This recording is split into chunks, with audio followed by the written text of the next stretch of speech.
Hey guys, we are on episode 2 of the mini meeting, and today I want to talk about training.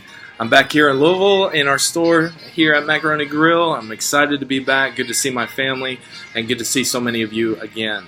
So I want to talk about training because I've just been through a training season of about 3 weeks, and as I've reflected on it, I've come to think through what is the process of training, what should it look like, and what do we want to see in our store. I think the best way to talk about training is to kind of frame it in 4 kind of steps. I would say the first step is instruction, then you move to guidance, then you move to competence, and finally you're aiming for excellence. So in instruction, what you're doing is you're telling the person how to do their job. They've just walked into the store, maybe they've never waited tables, maybe they've never worked in the kitchen. They need basic instruction on how to do the job. The second part is guidance, so it's not just about feeding them information, it's also about enabling them to do the job, to act on the instruction that you've just given them, so that they can get to a point of competence, to where they can do their job. We feel confident to put them on the floor or put them in the kitchen, so that they thoroughly know what they're supposed to do and can apply it.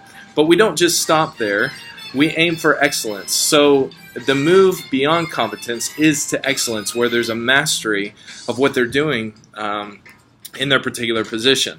Now, I think we have an opportunity in our store to really move ahead in training, move to the next level in training. And so for so many people that are training others, there's a temptation to stop at step 1, meaning they give a lot of instruction. So whether you're following a server or whether you're in the kitchen, they download a lot of information. Unfortunately, very few people actually learn that way. They receive the information, but they forget it very quickly. Most people learn when they're actually forced to use it or given the opportunity to apply it. And so that's where guidance is really helpful.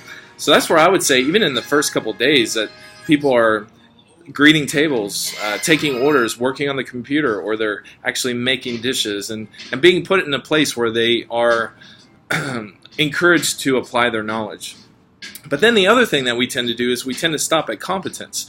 We see that the person can do their job, so then we think our job is done. But I would argue that actually training continues beyond that, because what we want to see is everyone to arrive at the level of excellence. And so that means we have continued opportunities to train. That's not just trainers, but that's also co-workers coming alongside each other to encourage us to do a better job, to maybe challenge one another to think through our motives, or think through why we do certain things, or to think through why do we greet a certain way, or why do we cook food a certain way, just so that we can think through our processes and make things better and achieve a level of excellence beyond where we are right now. So that's just some thoughts to think about as we pursue training, as we bring and invite new people into our store, into our family here at Macaroni Grill.